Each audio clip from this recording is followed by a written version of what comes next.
Bismillahirrahmanirrahim. Alhamdulillah. Rabbi ighfirli wa tub alayya innaka antat tawwabur rahim. Amma ba'du. Ikhwatul iman, ikhwatu fid din, a'azakumullah wa uhibbukum fillah. Alhamdulillah, summa alhamdulillah. Alhamdulillah ikhwan, dengan limpah kurnia daripada Rabbul Alamin yang selalu menjaga kita, mengawas kita, memelihara kita, yang menentukan bagaimana jatuh bangun nasib kita, telah memberi pada kita ruang dan peluang untuk duduk dalam majlis ta'lim sekali lagi. Ikhwan, kata para ulama kita membicarakan tentang hal akidah. Andai kata kita menyerah diri sepenuhnya kepada Allah dengan makna tawakal, dengan makna kita redha kepada qada dan qadar Allah Ta'ala, kita akan dapat rasa, kita akan dapat perasaan tu. Perasaan apa? Allah sentiasa menjaga kita. Allah selalu menjaga kita. Allah akan menjaga kita. Kita akan berada di bawah penjagaan Allah Jalla wa'ala. Alhamdulillah ikhwan, summa alhamdulillah. Pertemuan kita ini, kita masuk pada muka surat yang ke 166, iaitu perbincangan kita bermula daripada muka surat 163, iaitu berkenaan dengan apakah penyebab satu orang itu lambat bertaubat. Penulis kata israr. Israr tu penulis terjemah dengan makna dia tetap mengerjakan maksiat, dia tak boleh keluar daripada wilayah maksiat. Lepas tu penulis kata sebab kepada israr itu ada 5. Kemudian kita baca nombor 1, bahawa kerana siksa yang dijanjikan Allah itu bertangguh. 1. Yang kedua, kerana sukar meninggalkan kesedapan dan keinginan dalam maksiat. 3. Menangguh akan taubat sehari demi sehari, sifat tangguh. Itu ketiga. Keempat, bahawa menjanji ia akan dirinya dengan kemurahan Allah. Dia duk tanam kat diri dia, tak apalah, Allah tu pengampun, Allah tu pemurah, Allah tu pemaaf. Itu sebab keempat kenapa berlakunya lambatnya satu orang tu bertaubat. Dan yang kelima,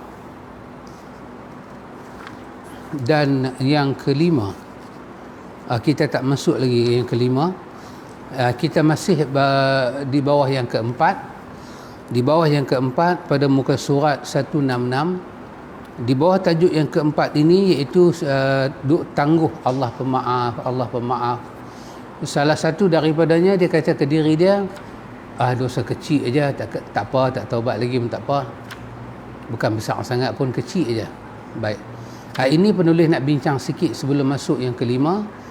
Penulis kata, dan ketahui olehmu bahawasanya dosa kecil itu menjadi besar ia dengan beberapa sebab. Penulis kata hati-hati, jangan duk kata benda tu kecil. Dosa kecil boleh jadi besar kerana beberapa sebab. 1, kata penulis, bahawa membilang kecil ia akan dia dan menghina ia akan dia, maka tiada peduli ia akan dia dan tiada duka cita ia dengan sebabnya. Ini sebab pertama, poin pertama, kenapa dosa kecil boleh bertukar jadi besar. Kerana apa? Kerana dia duk ulang cakap kecil, dia i'tiqad kata kecil, dia bukan pandang dosa, dia pandang Allah kecil aja. Lepas tu dia macam menganggap dosa kecil itu adalah remeh aja. Dia memperhina dosa tu dan dia tak peduli pun, tak ambil kisah pun, dan tak ada dalam hati dia rasa duka cita. Ini sebab pertama kenapa dosa kecil boleh bertukar jadi besar.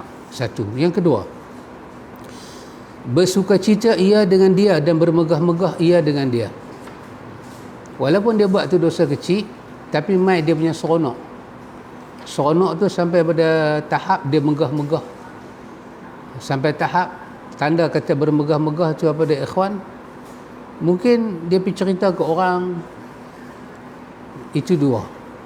Yang ketiga, bahawa bermudah-mudah ia dengan menutup bahawa bermudah-mudah ia dengan menutupi Allah Ta'ala atasnya dan menyangka ia akan bahawasanya kerana mulianya pada sisi Allah Ta'ala dan tiada mengetahui ia akan bahawasanya ia dimurkai oleh Allah Ta'ala. Yang ketiga apa dia ikhwan?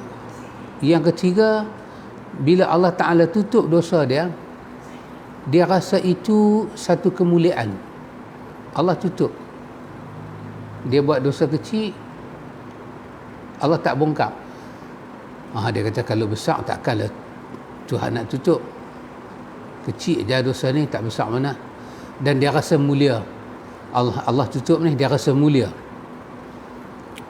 Dan dia tak tahu di situ mungkin ada kemurkaan Tuhan pada dia. Ini yang ketiga. Yang keempat, bahawa mengerja ia akan dia dengan terang-terangan dan menzahirkan ia akan dia dan menyebut ia akan dia, kemudian daripada mengerjakan ia akan dia. Yang keempat, penyebab dosa kecil boleh dikatakan jadi besar. Kenapa? Bila dia buat dosa kecil itu, dia buat dengan terang-terangan, ditunjuk ke orang. Lepas tu pula dia zahir ke orang, dicerita dekat orang. Setelah Allah Ta'ala tutup, dia pergi cerita. Orang tak tahu apa dia buat semalam. Di belakang orang dia buat apa, orang tak tahu. Dia hanya buka sendiri. Siapa pun tak tahu dia buat apa. Seorang-seorang dia buat apa, berdua dia buat apa, bertiga dia buat apa, siapa pun tak tahu. Sampailah satu masa dia hanya buka mulut sendiri. Dia hanya mengaibkan diri dia. Maka perbuatan dia mengaibkan diri dia itu Tuhan tak suka. Kita buat dosa Tuhan tak suka, tapi Tuhan lebih tak suka setelah kita buat dosa, kita aibkan diri kita dengan kita pergi cerita dosa kita ke orang. Lagi Tuhan tak suka. Kerana dia buat lagu tu, dosa, walaupun dosa dia buat tu kecil, maka dia boleh bertukar menjadi besar. Sabda Nabi sallallahu alaihi wasallam, kullu ummati mu'afan illa al-mujahirina wa inna minal jihari an ya'mala rajulu bil laili 'amalan summa yusbihu wa qad satarahu Allah ta'ala fayaqul amiltu barihata kadha wa kadha wa qad bata yasturuhu rabbahu wa yusbihu wa yakshifu sitrallahi ala anhu. Terjemahan dia, Nabi kata tiap-tiap umat aku dimaafkan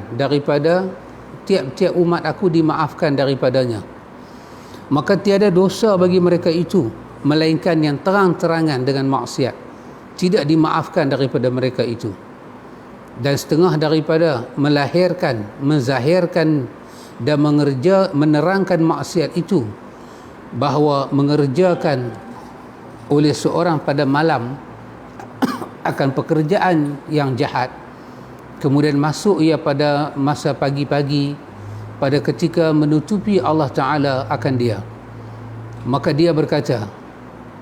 berkata ia, aku kerjakan semalam begini-begini, dan sesungguhnya telah bermalam ia menutupi akan dia oleh Tuhannya, dan berpagi-pagi dia membuka ia akan penutup Allah Ta'ala daripadanya dengan memasyhurkan dosanya. Ini dalam riwayat Bukhari dan Muslim, hadis Abu Hurairah. Macam mana dosa kecil jadi besar ikhwan? Kerana ni, dia buat dosa waktu malam, siapa pun tak tahu, Tuhan pun tutup, dia jadi pembuka. Esok pagi dia pergi cerita, dia kata apa? Dia kata amiltu barihah kadha wa kadha. Dia kata semalam aku buat lagu ni, sampai Z dia cerita.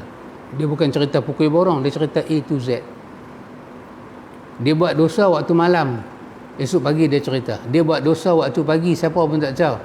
malam dia jumpa orang, dia cerita, maka perbuatan itu Allah tak suka. Perbuatan itu penulis kata menyebabkan dosa yang kecil boleh jadi besar. Jadi ikhwan, bagaimanakah dosa kecil jadi besar? Salah satu daripada 4 benda ni. Satu, apabila dia mengecilkan perbuatan dosa tu, alah enteng aja, tak ada apa.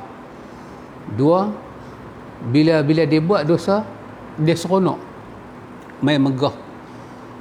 Patut bila dia buat, dia istighfar, tapi tak datang istighfar, dia main seronok megah. Tiga, bila Allah Ta'ala tutup dosa dia, tak bagi orang lain tahu, dia rasa itu kemuliaan.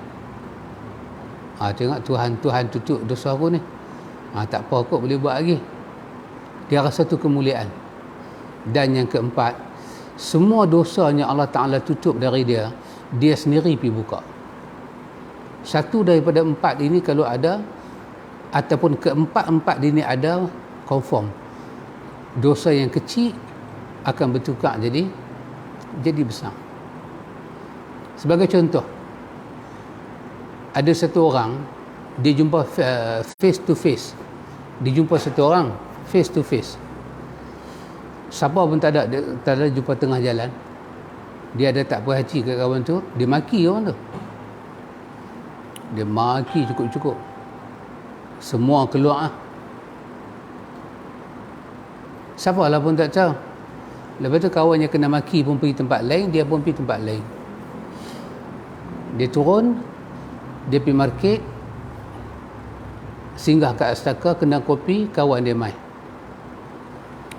Kawan dia kata, nampak muka merah ha? Dia kata, mau tak merah, aku maki kawan tu cukup-cukup tadi. Tuhan tutup dia maki orang. Tuhan tutup. Tuhan tak cerita. Tuhan tutup. Tak sampai malam dia buka. Dia kata, hang kenal kawan kita tu. Hang kenal kawan kita. Kudin. Aku jumpa dia, aku maki dia cukup-cukup. Ni Kudin ni nama sajalah, tak ada kena mengena dengan yang hidup maupun yang sedang sakaratul maut. Contoh saja. Hang kata apa kat dia? Aku kata cukup-cukup. Pendek kata aku maki luar dalam batai bawah. Lepas tu dia buat apa kat hang? Dia tak buat apa, dia sengap. Baru dia ada akai, dia main dengan aku. Dengan orang lain dia boleh main dengan aku, dia mendapat. Maka masa dia cerita itu, dia membuka dosa dia. Masa dia cerita itu, dia rasa bangga. Masa dia cerita itu, dia tak rasa pun bahawa satu rahmat Tuhan tutup. Kenapa dia nak kena buka? Masa dia cerita tu, dia macam tak rasa hak dia buat tu besar, dia rasa macam kecil je.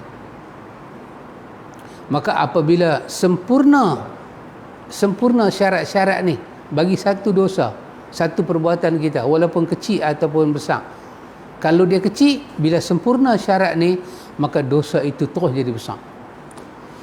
Terus jadi besar. Kadang-kadang manusia ni, dia khianat orang, dia cerita ke orang. Dia kata, aku khianat tu. Aku tengok borang dia sampai, aku cek tengok nama dia, aku reject padan muka dia. Orang pun tak tahu sebenarnya dia reject borang tu pasal apa, tapi dia pergi buka muka lagu tu, aku tak bagi, aku reject. Dan dengan bangganya dia cerita, dengan bangganya dia khianat orang, dia cerita, dia buat nanya ke orang, dia cerita, maka dia telah memenuhi syarat-syarat untuk suatu dosa menjadi besar. Atau tengok satu benda, katalah mengumpat. Dua orang yang mengumpat. Satu orang mengumpat satu orang. Orang yang kena umpat tu pun tak tahu. Tapi dia yang mengumpat ni, dia yang mengaibkan orang ni. Masa dia aibkan orang di belakang orang tu pada satu orang lain. Apa ada dalam hati dia? Sedih tak? Rasa tak benda tu besar? Rasa tak benda tu diancam oleh Allah Ta'ala? Wailul likulli humazatil lumazah. Dia buka ada aib.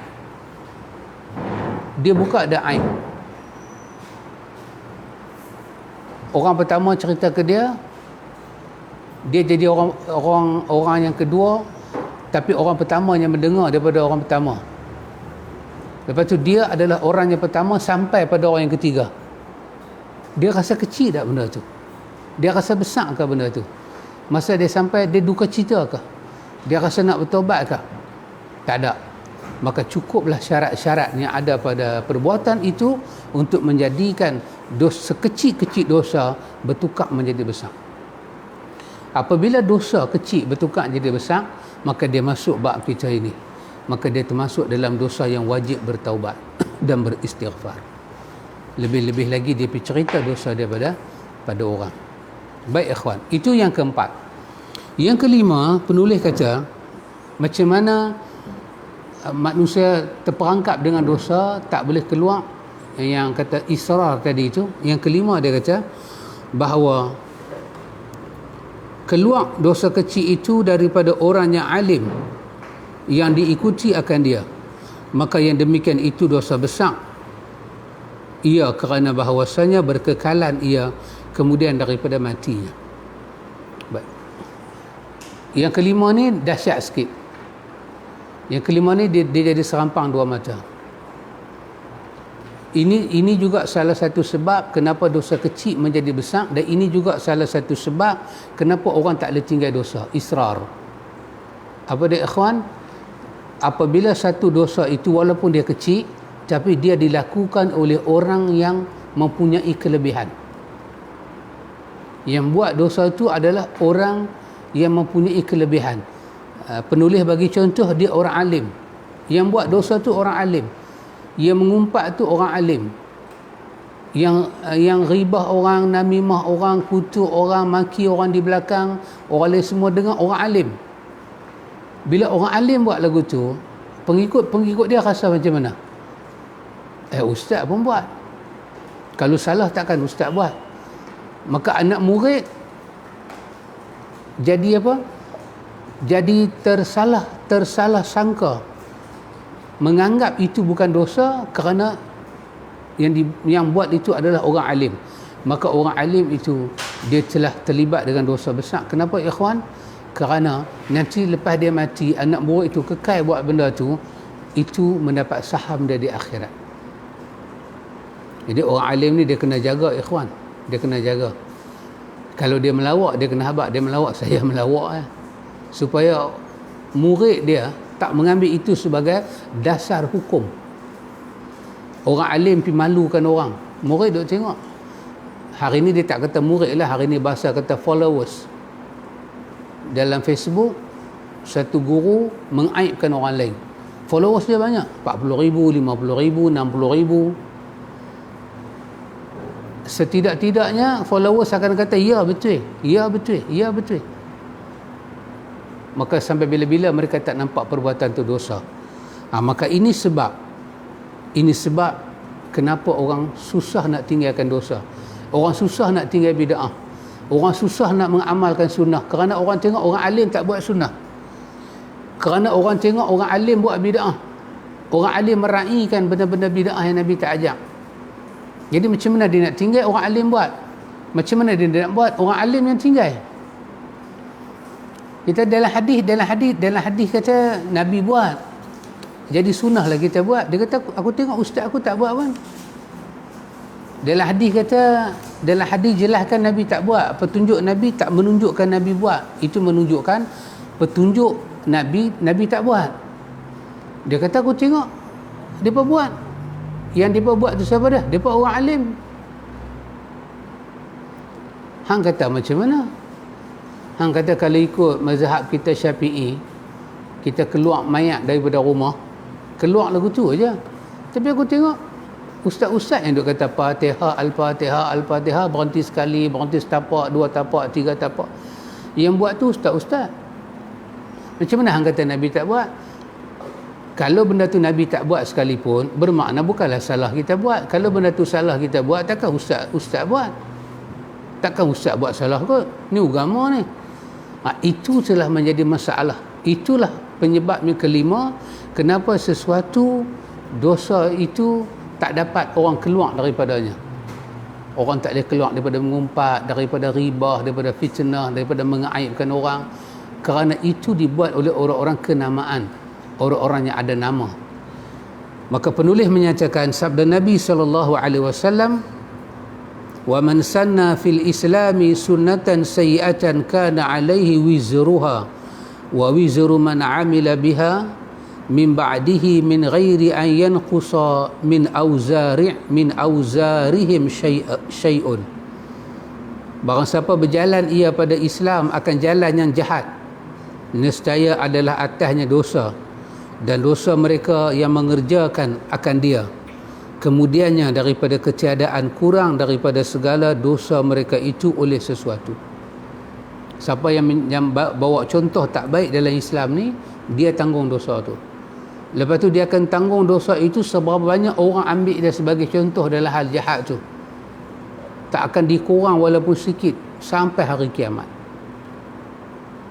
Dikehendaki dengan berjalan itu menyeru ia akan perbuatan atau dengan perkataan, atau menolong ia atasnya, atau diikuti akan dia atasnya. Dia buat satu benda orang ikut, dia bercakap satu benda pun orang bercakap lagu tu, ataupun dia tak buat, dia tak cakap, orang lain buat, dia tolong orang tu. Kesemua ini masuk di dalam hadis tadi. Dia telah bawa satu benda buruk dalam Islam dan orang lain ikut, maka dia akan tanggung dosa sampai hari kiamat. Dan itu juga yang dijelaskan dalam firman Allah, wa naktubu ma qaddamu wa atharahum. Terjemahan dia, menulis oleh kami akan barang yang mendahulukan oleh mereka itu daripada segala amal kebaikan dan kejahatan dan segala bekas mereka itu. Dalam surah Yasin ayat 12 ini Allah Ta'ala kata, wa naktubu, kami akan tulis, kata Allah, ma qaddamu, apa yang telah mereka dahulukan masa mereka hidup dulu, apa yang telah mereka buat dulu. Wa atharahum, bila ditulis maka bekas daripada apa yang mereka buat itu, tulisan itu ada, bekas hidup mereka pun ada. Kesemua itu sebagai bayinah, sebagai saksi, keterangan yang akan kami tunjuk balik di hari akhirat. Kata penulis, dikehendaki dengan segala bekas itu barang yang menghubungi ia daripada segala amal, kemudian daripada selesai pekerjaan, dan yang mengerjakan tak kala adalah yang membangkitkan atas taubat itu takut akan Allah, yang keluar ia daripada pengenalan. Ya, apa sahaja berkaitan dengan dosa manusia buat, kesemua itu dipanggil athar, dan dia ada bekas di sisi Allah. Quran berkata lagu tu, ikhwan, yauma idzin tuhaddisu akhbaraha bi anna rabbaka awhalaha. Allah kata bumi ni tuhaddisu akhbaraha. Bumi yang kita pijak ni, akhirat, bumi itu akan bercakap apa yang berlaku atas dia. Daripada sekecil-kecil benda dia akan cakap. Dia akan bagi tahu, ya Allah, atas belakang saya ni pernah ada apa? Ada pejabat ke, ada ofis ke, ada kelang ke, ada factory ke, ada reban ayam ke, ada kandang khinzir ke. Dia akan bagi tahu apa yang ada atas dia. Orang ni pernah lalu kat sini, dia pernah buat lagu ni, dia pernah berhenti lama ni, apa dia buat di sini. Di sini pernah ada masjid, dulu pernah ada masjid, lepas tu mereka runtuh, siapanya runtuh. Dia akan cerita hari apa, bulan apa, musim apa. Bumi akan cerita, yauma idzin tuhaddisu akhbaraha. Hari itu bumi akan khabarkan, akan bercerita pada Tuhan apa yang pernah berlaku atas dia. Maka apa sahaja yang dibuat pekerjaan dalam dunia ni, kesemuanya akan jadi saksi di hadapan Allah. Maka seolah-olah penulis dia bawa hujah-hujah ni untuk bagi tahu perkara kelima orang alim, dia kena hati-hati. Kadang-kadang kita ada grup WhatsApp, ustaz-ustaz aja duduk di situ. Maka jaga mulut ustaz-ustaz. Sebab siapa yang ada dalam grup tu, dia akan ambil benda tu jadi hujah. Dia tak kenal dengan satu ustaz. Ada satu ustaz bercakap tentang satu ustaz lain, bagi komen lah, tak guna lah, tak ada ilmu lah, cetek ilmu lah. Lepas tu kawan-kawan yang ada dalam tu buat terkejut. Oh, macam tu lah. Dia ni dulu mengaji sini tapi tak habis. Saya kenal dia. Walaupun dia hanya bercakap tu pun, dia bukan kenal betul. Dia pun dengar cerita daripada orang lain. Tapi kerana dia ustaz, dia komen dalam WhatsApp group lagu tu. Orang lain dia, oh macam tu ke? Oh ya, patutlah orang tak suka kat dia. Patutlah dia ni mengajak orang tak ada. Maka apa akan terjadi? Quran kata, wa naktubu ma qaddamu wa atharahum. Bekas dia bercakap. Lepas tu orang mengambil keyakinan daripada apa yang dia komen orang. Orang ni ambil percakapan dia, orang ni pula pindah pada orang lain dengan penuh keyakinan. Kesemua itu besok Tuhan akan bangkit balik. Dosanya amat besar. Maka penulis kata, kerana itu kita kena hati-hati. Baik. Daripada muka surat 163 sampailah muka surat kita baca ni 169, penulis menjelaskan kepada kita kenapa dua bab dia jelas kepada kita, dua benda. Satu, kenapa orang sukar nak meninggalkan dosa. Pertama, kenapa ikhwan? Kita ingat sendiri, kerana orang buat dosa ni azab tak turun dandan. Satu. Yang kedua, kerana dalam dosa tu sendiri ada kesedapan dan kelazatan, dan telah kita bincangkan. Yang ketiga, kerana dia sendiri ada sikap menangguh-nangguhkan. Tak apalah. Yang keempat, kenapa? Kerana dia sendiri duk ingat dalam hati dia, Tuhan pemurah. Takat aku buat ni kecil lagi, kawan duk buat lagi dahsyat pun ada pun Tuhan tak ambil tindakan apa pun. Tuhan masih penyayang. Dia duk kata lagu tu pada dia. Maka kerana itu dia lambat bertaubat. Lepas tu di bawah tajuk yang keempat ni penulis masuk sikit. Ingat dia kata, ada 4 benda kalau kita buat, dosa kecil pun boleh jadi besar. Apa itu? Dia kata yang pertama, apabila kita menganggap setiap dosa tu kecil, kita bilang dia kecil, kita tak peduli dan kita tak ada duka cita. Yang kedua, bila kita buat dosa tu, dia mai rasa megah, seronok, puas dan suka cita. Dengan contoh-contoh kita buat tadi. Ketiga, apabila dia menganggap mudah apa? Dia buat dosa, Tuhan tak tunjuk ke orang. Banyak dah duit syarikat ke duit mana dia seleweng, siapa pun tak tahu. Dan dia ingat bijak dia. Tengok, aku buat, siapa pun tak tahu.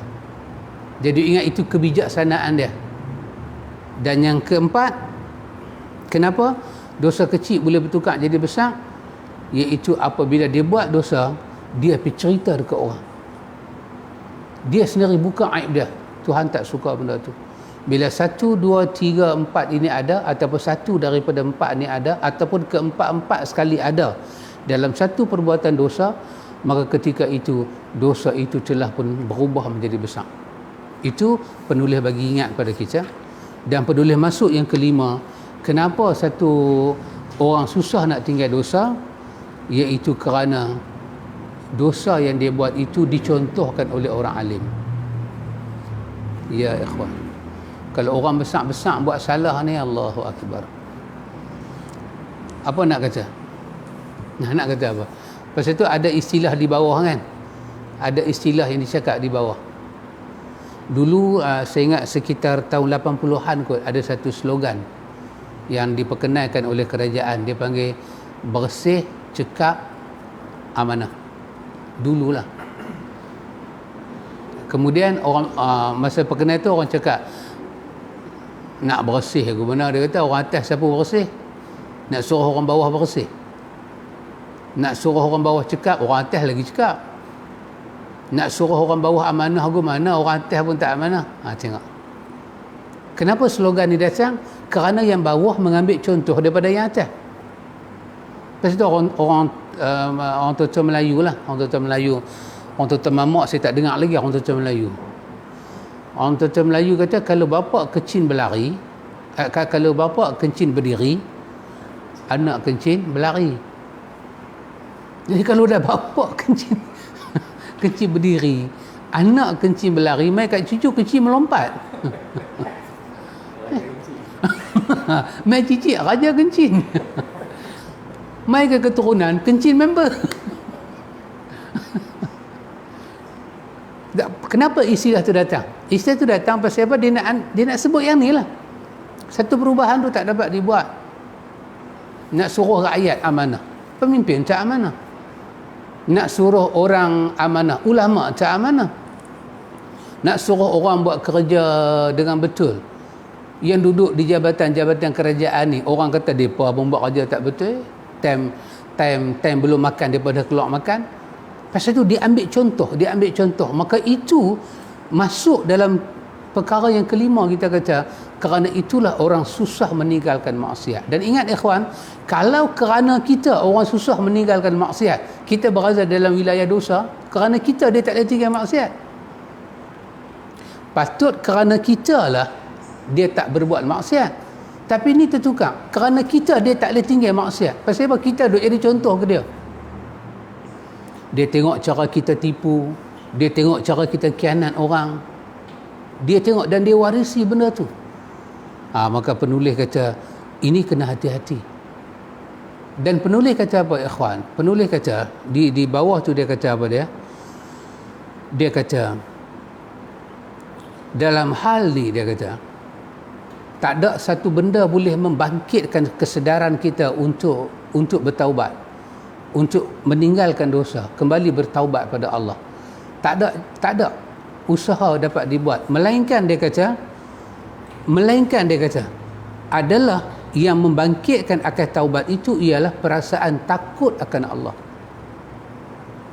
Ya ikhwan, betul lah. Maka dengan perkataan itu penulis kata, maka hamba berkata, maka dia kata nescaya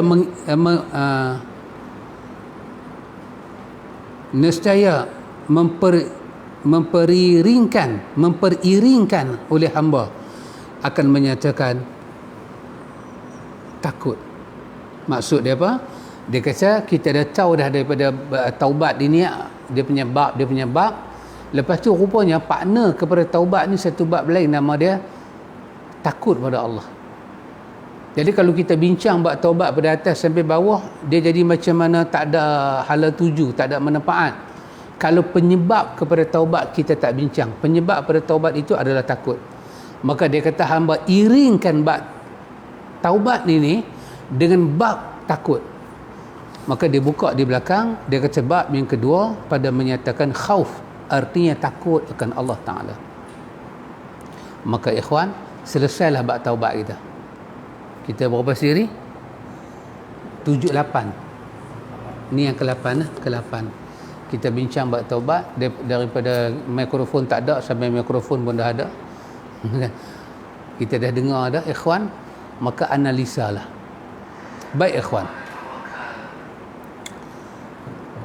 izinkan saya kata sepatah dua ikhwan dalam bab taubat ini.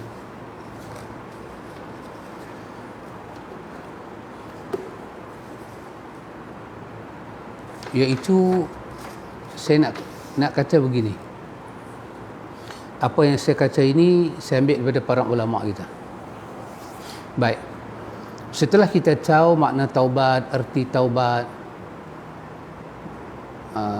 syarat-syarat dia, kita dah belajar dah fadilat taubat, kelebihan taubat, apa yang menghalang orang daripada taubat, ada halangan menyebabkan orang yang tak mau taubat. Kalau kita belajar ni dia bagi 5 lah, dia bagi 5, tapi ada ulama lain tambah yang ke-6. Kalau yang kita belajar ni dia kata 5, kalau ulama lain dia tambah yang ke-6. Salah satu sebab kenapa orang tak mau taubat, dia kata yang ke-6. Kenapa? Kerana takut celaan. Dia takut bila dia berubah tu orang kutuk dia. Dia takut ambil risiko tu. Antum bayang, katalah dia seorang GRO kelab malam. GRO kelab malam. Tiba-tiba dia berubah. Dia kena ubah pakaian dia kena pakai tudung. So tentulah dia rasa tak selesa dengan tudung tu, dia nak jadi GRO di kelab malam ke, di dandut-dandut ke, nak layan orang. Dia nak berubah diri dia. Dia jumpa kawan dia yang lama-lama. Apa orang sindik dia? Kalau kawan-kawan lama tak sindik dia, jiran-jiran yang duduk dekat-dekat rumah dia yang tahu kerja asal, orang tengok dia pakai tudung, orang kata baguslah, alhamdulillah lah ni dia pakai tudung. Tapi dulu hantar dia siapa? GRO. Slow dia bagi kita, slow tong, GRO. So itu makan dalam. Celaan orang kepada kita ni makan dalam. So takut dengan realiti kehidupan dan bisikan syaitan, maka itu salah satu penyebab kenapa orang lambat berubah dan bertaubat. Dan ada ulama kita tambah yang ketujuh. Yang ketujuh, kenapa orang ni tak mau bertaubat, tak mau berubah? Kerana dia putus asa. Dia sendiri putus asa kerana kebodohan dia tak ada tarbiyah, dia tak ada apa, dia putus asa. Lepas satu musibah dia kena satu musibah, lepas satu susah dia kena satu susah, dan dia nampak Tuhan macam lambat tolong dia. So dia putus asa. Bila dia putus asa, dia kata aku ni sembahyang buat apa? Aku rasa akulah orang ni, aku tak tahu. Dia kata akulah, aku berubah bang, aku rasa tak ada guna apa. Maka putus asa pada Tuhan itu satu dosa besar, sekufur-kufur sifat yang ada dalam diri manusia. Dan bila ada, dia nak putuskan hubungan dengan Tuhan. Dan ada ulama tambah yang ke-8. Yang ke-8, orang ni tak mau tobat pasal apa? Pasal dia beralasan dengan takdir Tuhan. Dia kata aku bukan tak mau nak tobat, memang suratan Tuhan dah macam ni kat aku. Tuhan dah tentukan nasib aku macam ni. Itu alasan-alasan dia. Maka kerana itu ikhwan, kita kena tahu bab ini, kita kena belajar bab ini. Ini sebagai pedoman diri kita lah, bukan untuk orang lain, untuk pedoman diri kita. Dan di samping itu ikhwan, ada juga para ulama kita menyebut di antara benda yang boleh merangsang kita untuk ingat kepada Tuhan, untuk jemput perasaan takut tu mai dalam hati kita, supaya kita boleh melangkah kepada jalan orang yang salik ini, orang yang nak berjalan ke jalan Tuhan dan nak bertobat. Ada para ulama menyebut berdasarkan pengalaman mereka, satu, mereka kata di antara benda yang boleh menjadi ubat hati supaya kita boleh bertaubat pada Allah, mereka kata satu, apa dia? Satu, dia kata mengenangkan ayat-ayat Allah Ta'ala yang menakutkan yang ada dalam Quran, seperti janji Allah kepada orang yang buat dosa, neraka tu macam mana, kedahsyatan mahsyar, bagaimana Allah menyebut sakaratul maut, orang mukmin dan orang yang tidak mukmin. Apabila kita mentadabbur ayat-ayat macam tu, dia boleh mempercepatkan jiwa kita terbuka untuk kembali pada Allah. Dan ada ulama kata yang kedua pada ikhwan, selalulah telinga kita dan hati kita terbuka untuk mendengar kehidupan qisasul anbiya dan orang-orang saleh. Qisasul anbiya ni ikhwan adalah kisah yang paling dahsyat.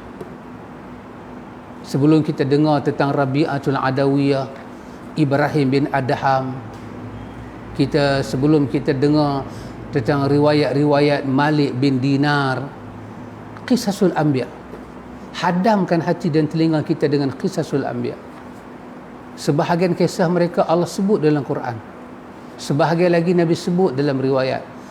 Dan ada Qisasul Anbiya yang Tuhan bagi tahu Anbiya itu ada, Tuhan tak sebut nama dia dan tak sebut kisah dia pun.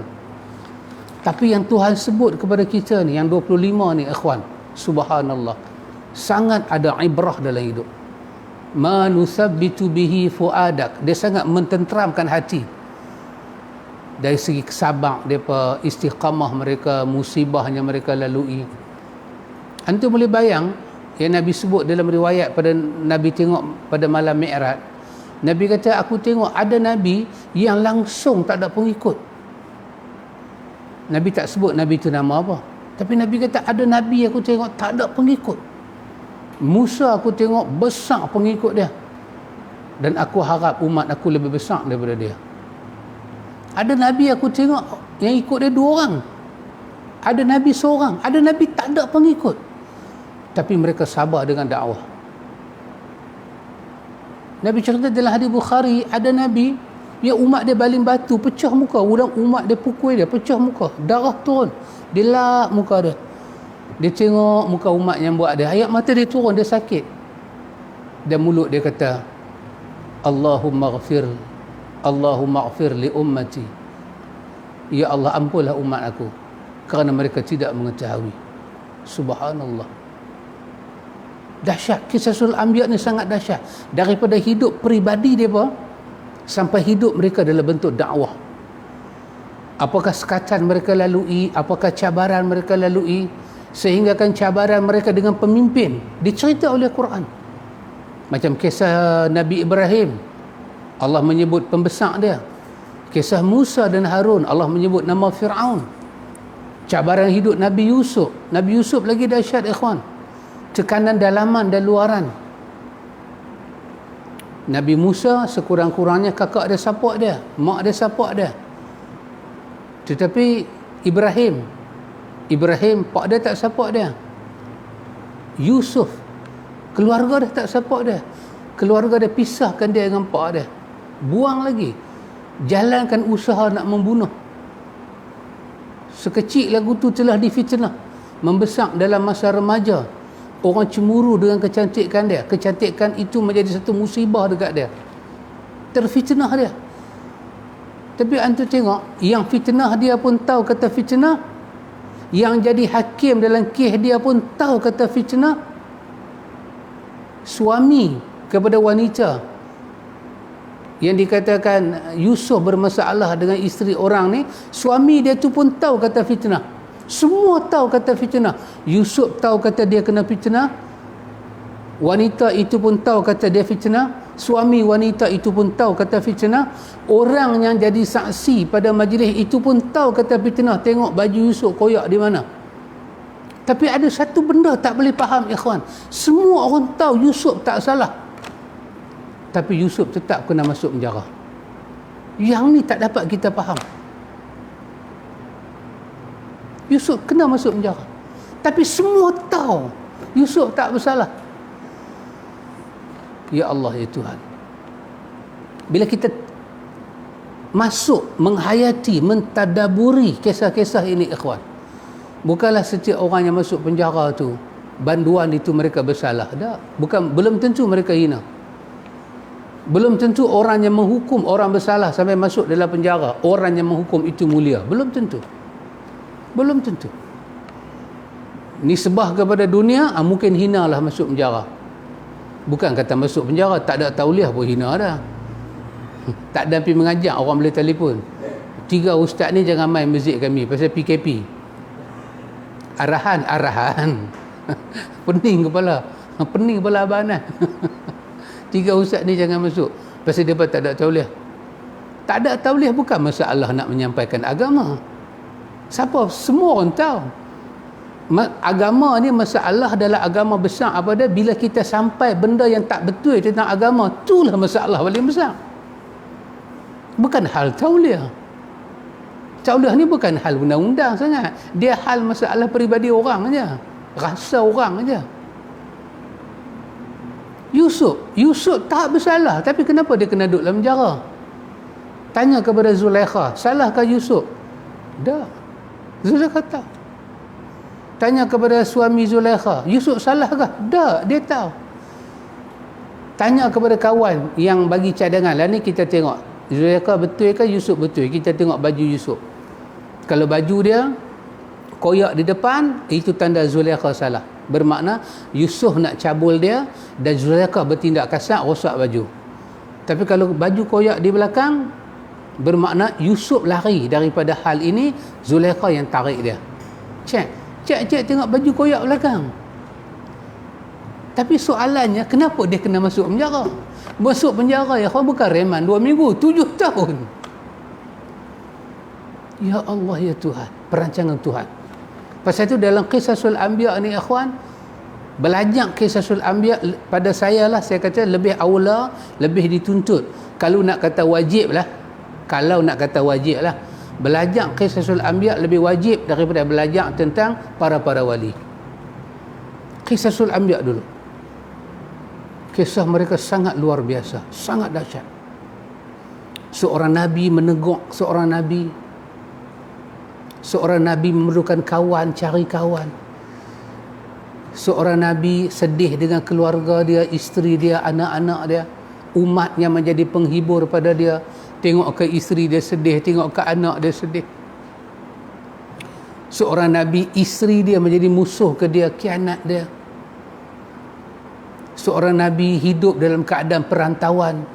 Seorang Nabi yang dia kecewa dengan umat dia sampai bawa diri, sampai dibuang dalam laut. Subhanallah ikhwan, sangat dahsyat. Seorang Nabi yang Allah bagi umur dia panjang, amat panjang, untuk dia lihat dakwah ini apa, bala itu macam mana. Punya panjang umur dia seperti Nuh alaihi salam tu. Ya Allah, ya Tuhan. Seorang Nabi pula Tuhan bagi dia duduk dalam dunia ni ikhwan, sampai dia tu orang benci ke dia, orang tak suka tengok dia, Yahudi punya tak suka ke dia, sampai dia tak sempat nak menikah. Dia cari jalan nak bunuh dia macam mana. Sampailah satu masa Allah Ta'ala kata kat dia, wahai Isa, beginilah Isa, rasanya hang dah tak sesuai dah duduk di dunia. Hang kena duduk tempat lain yang bukan dunia. Hang duduk dalam dunia mana pun orang khianat kat hang. Habis tak mana aku nak duduk Tuhan. Tuhan kata tak apa, kami angkat hang naik ke langit. Sampai macam tu bumi dah tak terima dia. Tapi tak mana orang-orang musuh dengan dia ni buat masalah ke dia. Tuhan angkat dia naik ke langit. Ya Allah. Sampailah kepada Nabi akhir zaman Al-Mustafa Muhammad, Khalilullah, kekasih Allah. Maka belajar daripada Qisasul Anbiya ini, dia akan mempercepatkan jiwa kita terbuka untuk kembali pada Allah. Dan yang ketiga, ada ulama kata untuk mengheret hati kita kepada taubat ini apa dia ikhwan? Kita belajar Quran, belajar sunnah, melihat kesan-kesan peninggalan orang-orang yang berdosa. Bagaimana Tuhan tunjuk kepada orang berdosa. Dikatakan sebagai siru fil ardi, berjalanlah kamu di atas muka dunia ini, fanzuru, kemudian tengoklah kaifa kana aqibatul mukazzibin, bagaimana dahulunya di sini ada kaum yang depa hidup tapi depa telah mendustakan Allah, dan apa Tuhan buat kepada depa. Yang Hamka cerita dalam tafsir dia, ada negeri bernama Pompei kata Hamka, tapi hilang daripada peta dunia, tak tahu dah tak mana. Kemungkinan kata Hamka negeri itu masuk ke dalam tanah, masuk ke dalam bumi ni, ditelan. Dahsyat. Macam kita pergi ke kawasan pegunungan tu, kita panggil dengan nama Laut Mati tu, Baharul Mait. Macam mana Allah buat? Penuh ayak. Penuh kita tengok ayak. Kawasan tinggi, bawah tu ada ayak. Garam ni besar-besar meja ni, duduk tepi-tepi tasik ni. Garam besar-besar ni, garam. Kita pijak semua garam. Di situ ada laut. Orang putih duk bawa pelampung pergi mandi dalam situ. Ayak dia kita tak atas lidah ni macam ada karen. Garam terlalu tinggi. Dikatakan kampung Nabi Lut. Maka tengok kesan dia. Maka itu akan menyebabkan kita lebih cepat untuk kembali kepada Allah Jalla wa'ala. Dan keempat, kata para ulama apa dia? Melihat kepada bab yang kita baca awal apa dia? Apa pula ganjaran Allah nak bagi pada orang yang bertaubat, dunia dan akhirat. Itu bab yang dah lepas dah. Dan yang keenam kata para ulama, yang kelima kata para ulama apa dia ikhwan? Melihat kepada apa?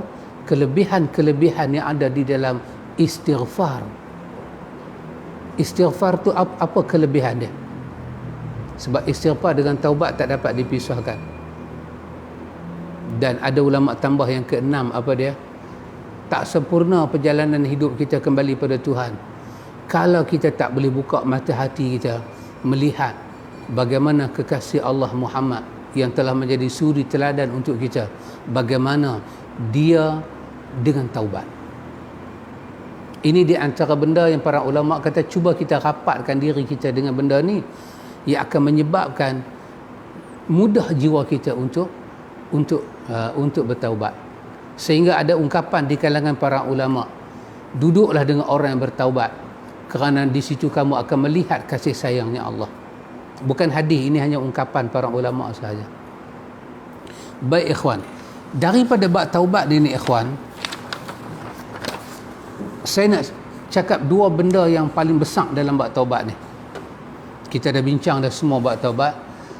Nanti kalau nak tengok balik bab taubat macam mana, antum pergi pada siri yang pertama, siri kedua, siri ketiga, antum tengok balik. Semua dah kita bincang dah kita dah bentang dah, antum tengok balik. Baik, daripada tajuk sepanjang ni kita baca, panjang lah juga kita baca, kalau sampai 7-8 siri panjang lah. Setebal lagu ni, setebal macam ni, kita baca bab taubat setebal macam ni. Ada dua kesimpulan yang besar daripada bab taubat ni, ada dua kesimpulan yang besar. Imam Ghazali guna perkataan ni, dia guna perkataan ni dalam kitab The Ihya, dan dia kata ini perkataan para salaf dulu. Apa dia? Dia kata wal maqsudu anna litaubati samaraini.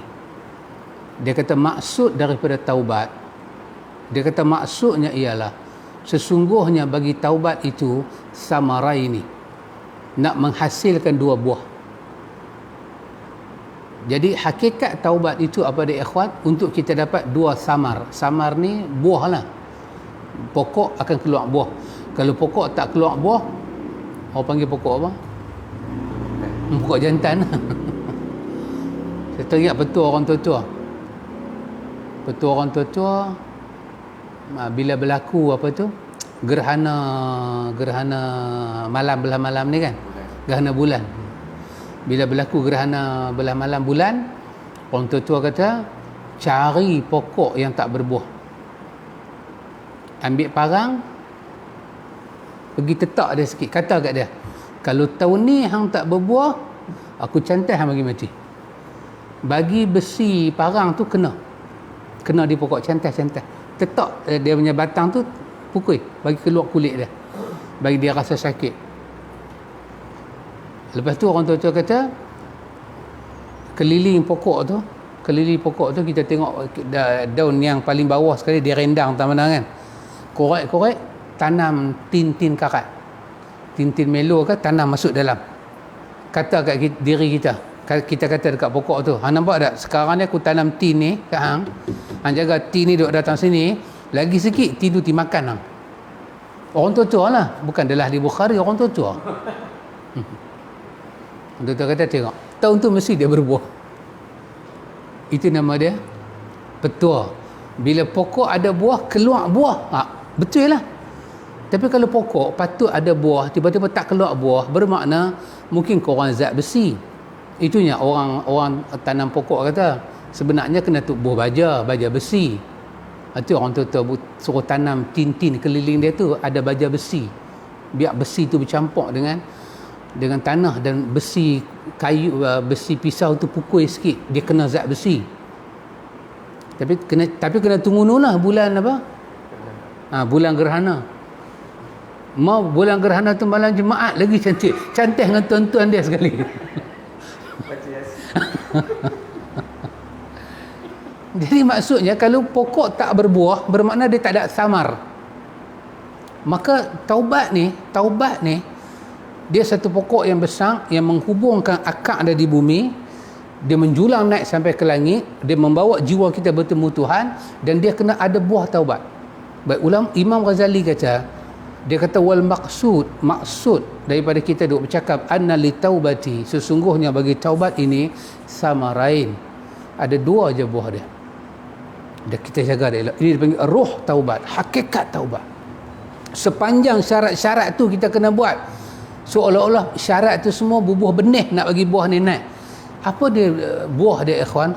Ghazali kata ihdahuma, yang pertama dia kata, yang pertama taubat itu buah yang pertama dia ialah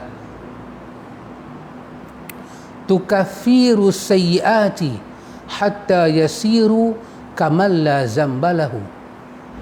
Yang pertama, bila kita bertobat, Taubat itu akan menyebabkan Allah Ta'ala menghapuskan dosa kita, sehingga kan kita jadi seperti orang yang tidak berdosa. Itu buah yang pertama. Maka antum bayang, kita mai kepada Tuhan dengan dosa.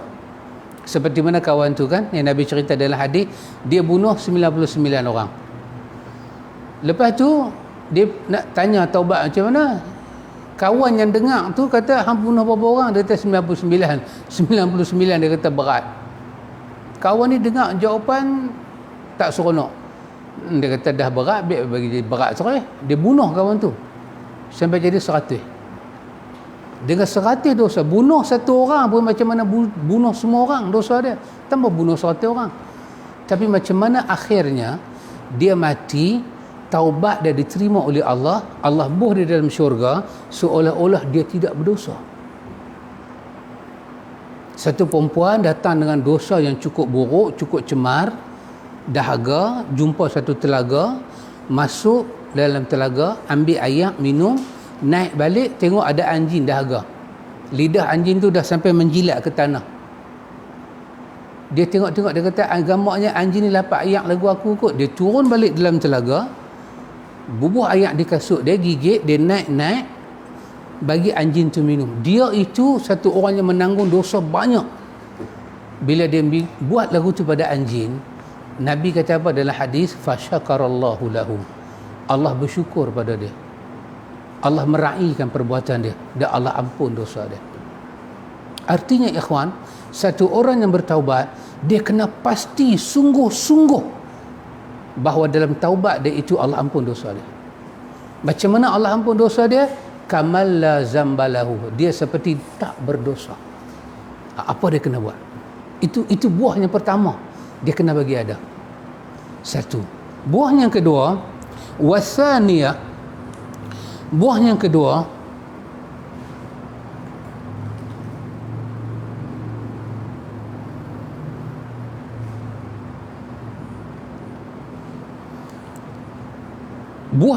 apa dia kena buat ikhwan? Orang yang bertaubat ni dia kena buat apa dia? Dia kena usaha yang kedua, dia menjadi kekasih Allah.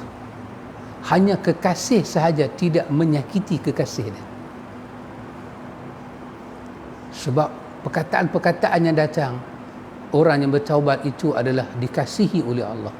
Innallaha yuhibbut tawwabin, sesungguhnya Allah sangat kasih pada orang yang bertaubat. Maka hakikat daripada taubat yang keduanya ialah dengan taubat itu dia menjadi orang yang dikasihi oleh Allah. Antum bayang antum macam mana kita nak buat? Pertama, kita ni datang dengan dosa. Kalau kita lahir dalam keadaan, memang kita lahir dalam keadaan bersih, tak berdosa, membesar, banyak dosa. Bila banyak dosa, kita nak pergi pada Tuhan, kita nak buat dua benda. Kita nak minta Tuhan buat dua benda pada kita. Pertama, dosa kita ni Tuhan tak pandang, Tuhan delete, dan Tuhan menganggap kita tak berdosa. Kalau saya guna bahasa percakapan hari-hari utara kita ni, kita kena menghadap Tuhan sampai Tuhan nak tengok muka kita, Tuhan tak meluat tengok kita. Itu bahasa cakap hari-hari. Pasal kita main dengan dosa.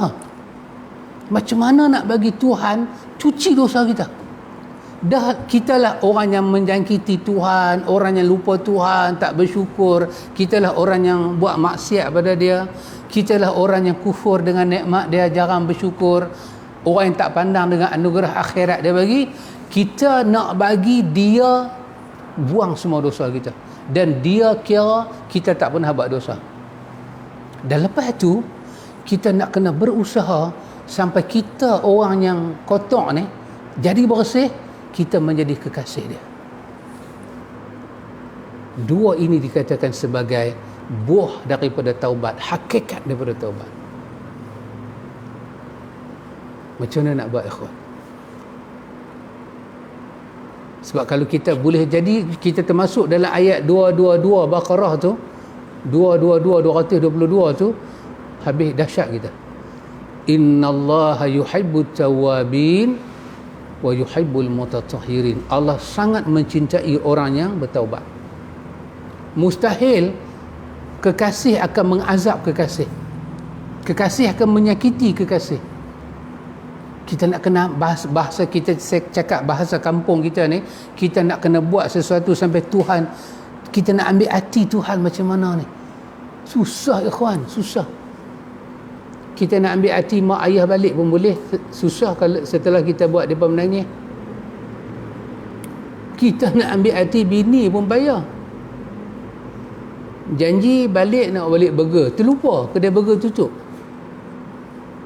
Dia tak makan lah. Dia bagi anak-anak makan, nasi pun dah habis dah terak dah periuk. Dia tak tidur lagi, dia duk ingat burger nak sampai. Kita balik dengan helmet. Dia tengok kita buka pintu, dia tak nampak plastik burger. Kita terlupa. Kita pun basuh kaki, pergi salin semua, cuci badan,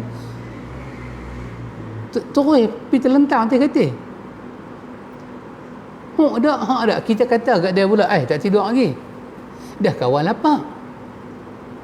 Dia tanya sebentar, dia kata burger mana? Burger. Allah, abang terlupa. Tak apa, abang kalau kawan pesan tak lupa, saya pesan lupa, pi kena ayat tu ya khan. Pi. Boleh pakai helmet balik tidur dengan helmet. Kena ayat tu pi. Besok pagi nak ambil hati balik. Dia dah tak ada hati lah. Ada jantung lah. Seminggu ikhwan, seminggu. Lepas tu kita nanti tanya kat dia, malam ni nak burger? Tak apa abang. Saya tak makan apa pun tak apa. Saya dah biasa dah hidup makan ayak mata. Allah ikhwan.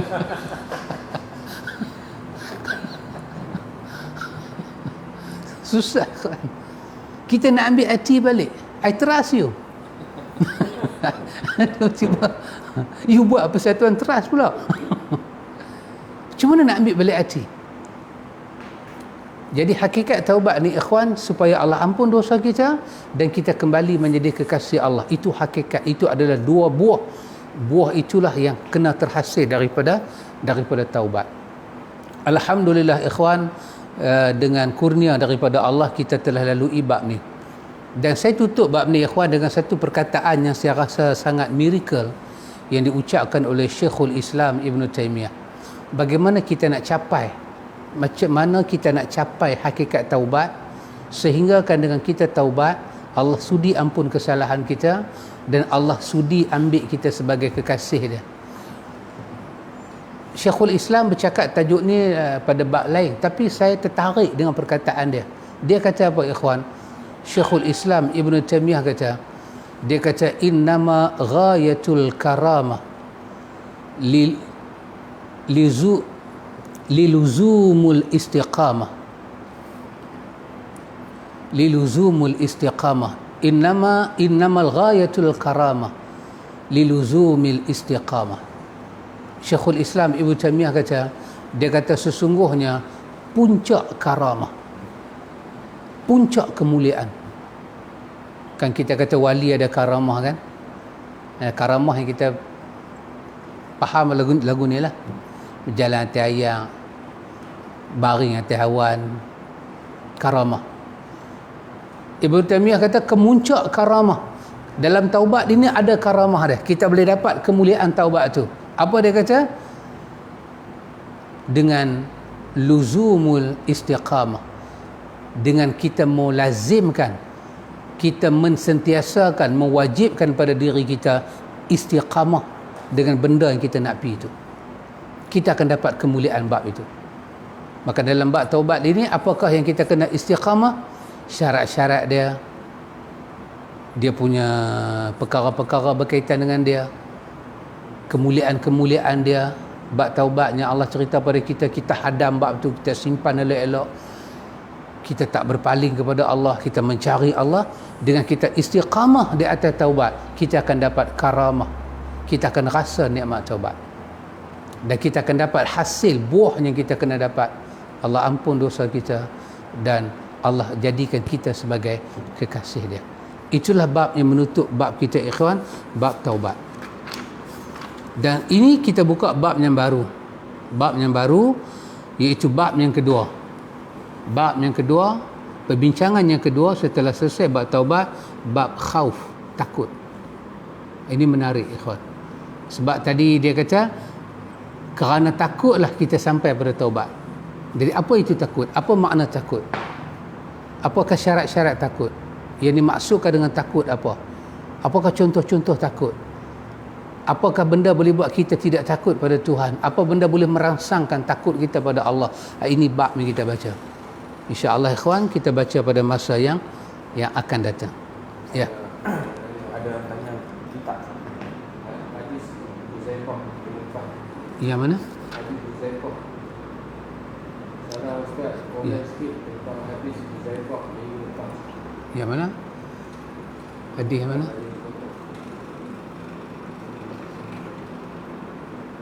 Ustaz tunjuk dulu kitab tu, ada Umi Majid dia tanya buku. Nak tengok kitab? Ni kitab dia. Terjemahan Penawar Bagi Hati. Dia macam ni Jawi pun ada. Penawar Bagi Hati. Jamil Mas Tima. Ya. Hadis Huzaifah. Ada ingat tak boleh? Hadis yang mana?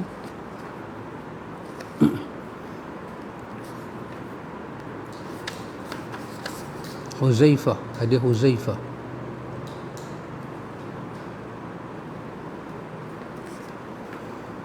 Sahabat tu nama apa yang tanya Haji? Jamil Mas Tima. Boleh tak Haji tanya dia sikit? Hadis tu bercakap apa? Mungkin saya umur lagu ni payah ingat.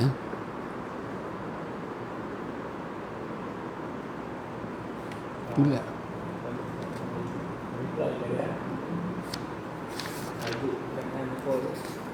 Minggu-minggu lepas punya. Mungkin dalam notah saya kot. Hadis Huzaifah.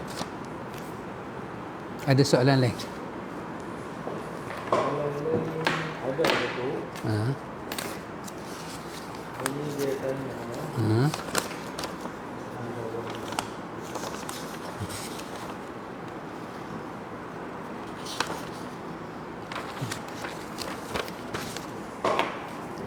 Nanti saya tengok balik nah. Mungkin saya buat nota lain kot. Dia tanya, Ya. adakah istilah taubat yang lalu boleh terbatal?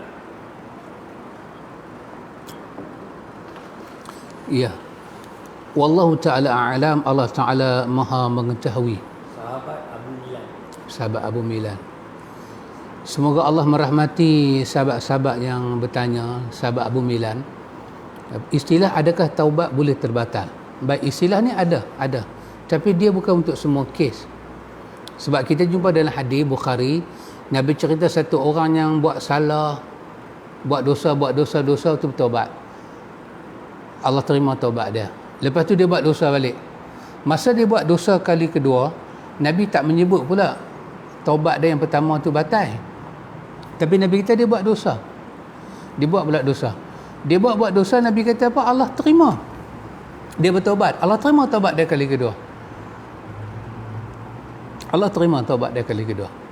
Jadi untuk orang yang tak baik, saya kata Allah akan terima taubat kita. Baik. Istilah tadi taubat tu terbatal macam mana? Begini. Tengok yang Nabi cerita tentang satu orang tu minum arak. Tu apa jadi dengan dia? Allah tak terima sembahyang dia 40 pagi kan, 40 hari. Lepas tu dia bertaubat kan, Allah terima. Pertama. Lepas tu dia minum kali kedua. Sama lagi kan, Allah terima. Lepas tu dia minum kali ketiga. Masuk kali keempat dia minum, dia bertaubat. Nabi kata, masuk kali keempat tu, Tuhan kata kat dia, Tuhan tak mau terima dah taubat dia. Tapi yang pertama, yang kedua, yang ketiga Tuhan terima ke tak? Tuhan terima. Tuhan tak batal pun taubat dia. Tapi yang keempat, pasal apa Tuhan tak terima? Ini penyebab dia. Ini bukan penyebab kata batal semua taubat. Batal taubatnya last sekali tu. Kenapa? Kerana apabila dia bertobat dengan satu taubat, pada masa dia bertobat dengan satu taubat, dia dah nak main-main dengan Tuhan. Nak try taubat, nak cuba tengok taubat. Mana nak tahu kot tenang ke?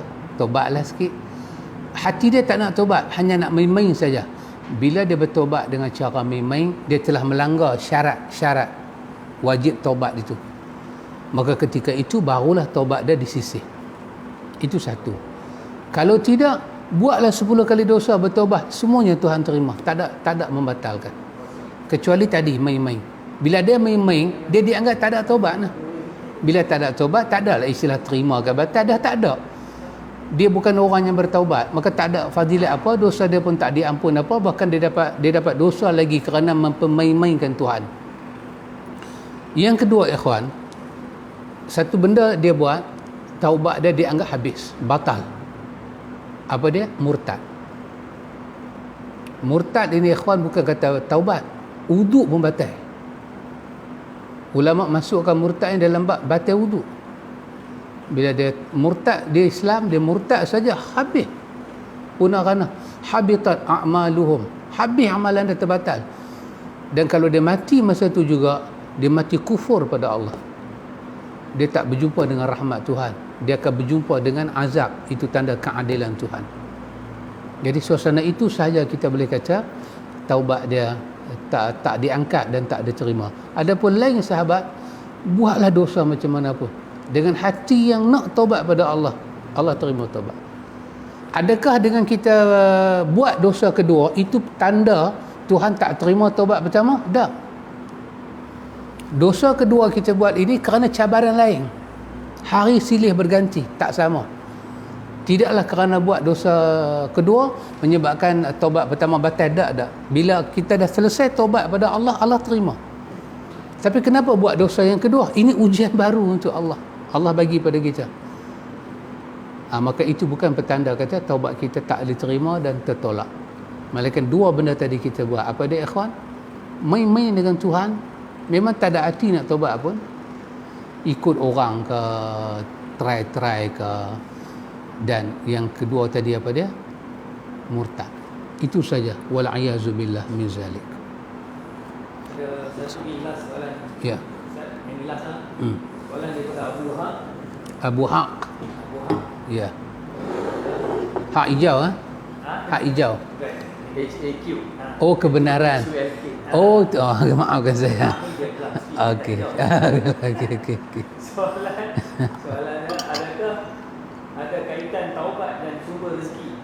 Taubat dan sumber rezeki. Adakah selagi kita bertaubat, doa tidak akan diterima? Terima kasih Ustaz. Jazakumullah khairan.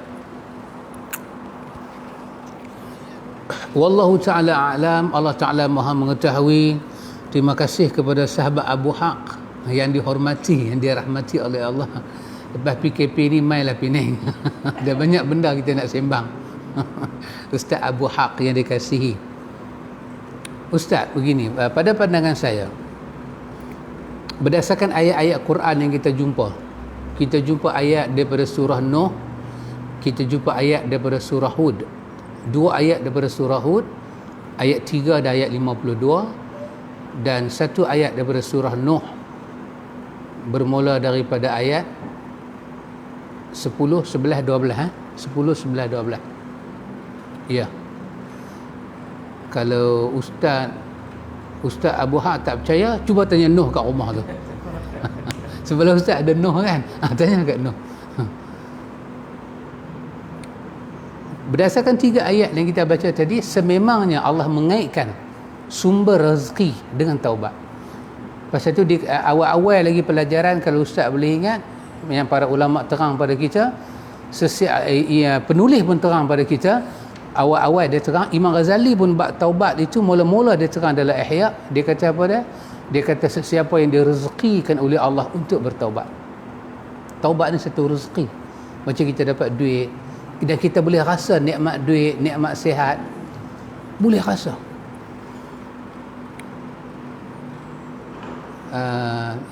Yang kita tengok tadi kan, yang bila pensyarah tu tanya, senaraikan 7 benda ajaib dalam dunia. Cuba senaraikan 7 benda dalam dunia ni pelik, dipanggil ajaib. Maka dia punya student pun senarai lah, Taj Mahal lah, macam-macam lagi lah kan, piramid, tembok besar Cina lah, piramid lah. Tapi ada satu student dia, seorang gadis kecil Itu surat yang terakhir, kertas terakhir dia cek-cek, dia termenung. Bila dia tu kata 7 benda ajaib dalam dunia ni apa dia? Dia kata 2 mata yang dapat melihat, 2 telinga yang dapat mendengar, lidah yang boleh bercakap. Dalam banyak-banyak tu, ujung tu dia kata hati yang dapat mencintai. Masya Allah. Ini adalah pelik. Baik. Kerana taubat itu adalah satu rezeki, maka dia termasuk benda pelik dalam hidup. Apa dia? Bila Tuhan anugerahkan kepada kita taubat, kerana dia nikmat, kita boleh rasa dia wujud. Dalam bentuk apa? Dalam bentuk barakatul taubah. Barakatul taib. Taib orang yang bertaubat. Taubat itu adalah perbuatan dia dapat dirasakan barakah. Rezeki masuk, dan rezeki yang masuk itu semua bawa barakah. Dalam surah Nuh kata anak-anak jadi barakah, kebun harta benda jadi barakah, yang tak ada anak Tuhan bagi anak, Tuhan selesaikan masalah tu, Tuhan selesaikan masalah ni, barakah. Dia memang sumber rezeki. Sangat saya bersetuju dengan penjelasan para ulama, dia adalah kehidupan. Pasal itu saya ingat daripada PKP awal sampailah PKP hari ini, tahun sudah bulan 3, masa tu kita dah khatam dah kitab, nama buku tu Istighfar, Keajaiban Istighfar. PKP 3, 18 bulan 3, saya ingat lagi, tahun 2020. Kita telah khatam satu kitab, iaitu di Pondok Durratun Nasihin. Itu saya habiskan itu di Pondok Durratun Nasihin. Habis malam-malam baca, malam tiap-tiap malam baca PKP mula. Siapa tulis penulis seorang wanita tulis Keajaiban Istighfar. Di situ lagi saya katakan, saya ambil perkataan penulis bahawa apabila dalam negara kita ni ada musibah, ambil berkat daripada taubat. Apa dia? Tempat kita ada musibah, pemimpin atasan istighfar dan taubat, pemimpin yang menguruskan negara istighfar dan taubat, para ulama istighfar dan taubat, dan bagi contoh kepada hamba rakyat untuk istighfar dan taubat. Kalau itu kita boleh buat, apa Tuhan buat pada kita? Balik kepada kelebihan taubat. Bila kita bertaubat, kita dapat berapa kelebihan? 7 kan? Salah satunya rezeki, betul? Salah satu lagi apa dia? Kekuatan kita Tuhan tambah. Ya. Di samping KKM dengan perubatan medik dia, ulama dengan kerohanian dia, barakah. Negara ini boleh masih boleh dirawat dengan barakah. Tapi nak barakah macam mana kalau pergi sekat ustaz mengajar di masjid? Tak ada apa-apa.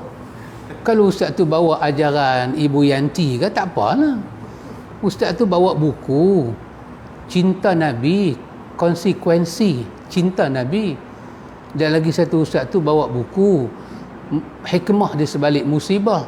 Tak ada kita telefon habaq ke masjid, 3 ustaz ni jangan bagi masuk masjid sebab dia pun tak ada tauliah.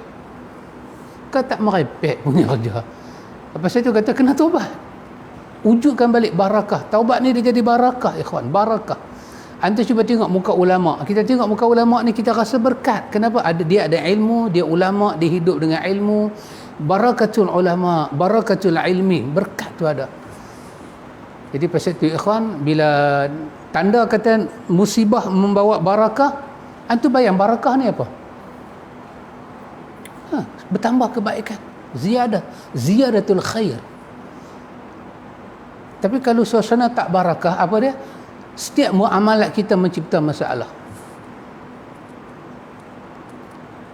Kalau sampai polis boleh tanya orang pakai coli tak boleh pakai coli, apa hal? Dialah dalam siasatan kan, tak apa, siasat lah. Sebab orang sanggup buat video macam tu, hantar pergi buat laporan. Berbayang kalau orang tanya kat bini kita macam tu, macam mana kita naik angin? Orang tanya kat anak perempuan kita macam tu, orang tanya kat adik kita, orang tanya dekat mak kita macam tu, apa kita rasa? Yalah, orang nak pakai coli ke tak pakai coli, dia punya pasal lah. Hak dia, kita ada mata tengok sudahlah. Kenapa? Boleh tengok, dah dia nak tayang. Tapi yang kita nak lebih-lebih ni pasal apa? Itu tanda barakah. Kita pergi bermuamalat, bukan urusan muamalat itu selesai, lain masalah timbul, itu tak ada barakah. Kita lalu, apa yang patut dia tanya kepada kita? Ada surat? Memang soalan ada surat tu kena tanya. Dia nak minta kerja pun dia tanya, ada surat? Ada surat? Bagi surat. Surat apa? Pajak gadai. Dia tak ingat aku pajak gadai. Surat ni yang ada, cik. Ya betul. Dan lagi satu syarat nak kerja ni apa dia? Kena tahan, kena maki. Berat mau 56 kati. Ya betul ya kawan. Kita akan berhadapi dengan umat nak buat kerja macam mana? Kita berhak minta IC dia? Berhak. Kita berhak minta lesen dia? Berhak. Kita berhak minta surat dia? Berhak. Kita berhak saman dia? Berhak. Tapi janganlah bila dia dah ada surat, kita pergi tanya IC pula. Dia ada IC, kita pergi tanya lesen pula. Kita seolah-olah cari mana tempat kita boleh, kalau guna bahasa apa, penanya. Cari salah. Tapi kalau guna bahasa tu macam tak nampak. Macam pedajir dia. Tak nak pedajir dia. Mentang-mentang kita boleh tanya orang. Lepas tu kita boleh kata pula kawan tu, kalau saya serok patah balik macam mana? Ini suasana apa? Suasana kita bagi orang awam tak suka dengan pihak beruniform, orang awam tak selesa, mendatangkan kemeluatan, tak seronok lalu kawasan tu. Kenapa kita nak buat lagu tu? Sedangkan kita khidmat untuk rakyat, kita dibayar gaji. Tanyalah, ada surat, tanya. Dan dia tunjuk surat, lepaslah. Nak pergi mana? Saya tak ada surat. Katalah dia kata dia tak ada surat, tapi dia seorang dalam kereta, ataupun dia dengan bini dia, atau dia dengan anak dia. Masih tak ada, masih ke tidak ada lagi satu konsep dalam perkhidmatan awam ni, apa dia? Budi bicara. Itu nama dia akhlak yang dibawa oleh umat Muhammad, yang ditunjuk oleh Muhammad. Tak ada ke? Kita mau sampai orang maki kita ke? Dulu kan pergi semayang sampai orang maki masjid, maki pegawai masjid, baru nak boleh masuk. Janganlah sampai lagu tu. Apa jadi suasana ni ikhwan? Menunjukkan tak ada barakah. Baru aja keluar poster pasal ustaz tu, dah keluar ada arahan. Tak ada tauliah jangan mai. Itu cuma kisah apa? Semua cari pasal nak kena maki ya. Suasana ni apa? Kita dah dalam PKP, kita merawat jiwa-jiwa umat, bicara hati, tapi keliling kita ini mencipta suasana yang tak baik. Baikkanlah sikit. Boleh lepas tak ada apa. Rakyat kuarantin 10 hari, menteri 3 hari, pergi tanya dekat menteri tu. Awak 3 hari. Rakyat sama rakyat tolak ansur lah. Kecuali kesalahan tak boleh tolak ansur. Surat tak ada, lesen tak ada, IC tak ada. Macam mana nak lepas? Dia kata, encik saya tak boleh buat apa, saya kalang kabut, saya mamah. Pasal bang kalang kabut? Ni, anak menakan saya telefon, pok jatuh 8 cok. Rumah hang kat mana? Tu rumah saya, depan sana. Tak percaya kat dia, escort dia pergi, betul tak pok dia jatuh 8 cok? Benda boleh buat. Maka tengok, bila tak ada berkat, Tuhan lepas kita satu masalah, dia buat satu masalah. Tak selesai satu masalah, timbul satu masalah. Ini menunjukkan barakah tu tak ada ikhwan. Patut musibah mendatangkan barakah, tapi musibah kita menghambat barakah. Ubahlah ikhwan, ubah. Istighfar, minta ampun pada Allah. Jangan buat naya ke orang. Kita pun tak suka orang buat naya kat kita. Pasal itu di antara doa Nabi apa dia ikhwan ni, doa Nabi ajak dalam riwayat Tirmizi, hadis Abdullah bin Abbas. Hadis ni ada sahih. Nabi kata, wansurni ala man bagha alayya. Ya Allah, tolonglah aku ke atas setiap orang yang melampau terhadap aku. Nabi minta di atas, Rabbi a'inni wala tu'in alayya, wansurni wala tansur alayya, wamkurli wala tamkur alayya, wahdini wa yassiril hudali, wansurni ala man bagha alayya. Ya Allah, tolonglah saya, dan janganlah kau tolong mereka ke atas saya. Ya Allah, bantulah saya, dan jangan kau bantu mereka pada saya. Ya Allah, uruskanlah urusan saya, jangan kau urus khianat mereka kepada saya. Ya Allah, hidayahkan saya dan mudahkanlah hidayah itu pada saya, dan kau tolonglah saya atas setiap orang yang melampau, yang zalim, yang berbuat luar daripada sempadan yang patut dia buat pada saya. Kau tolong saya, ya Allah, kau ambillah tindakan pada mereka. Nabi ajak kita baca doa tu, ikhwan. So jangan sampai orang mengadu ke Tuhan, minta Tuhan selesaikan urusan itu, besar, ikhwan. Tuhan bertindak, hilang barakah pekerjaan, hilang barakah rumah tangga, barakah akhlak. Di mana kita hidup, kita akan jadi masalah pada orang. Orang akan benci pada kita. Ya, karena itu, ikhwan, soalan Ustaz Abu Haq tadi, memang betul dalam taubat ni ada barakah. Kita ajak umat kita bertaubat, pemimpin kita bertaubat, ulama kita kena menjayakan hal taubat, kita akan rasa barakah itu. Wallahu a'lam. InsyaAllah kita sambung pada masanya akan datang.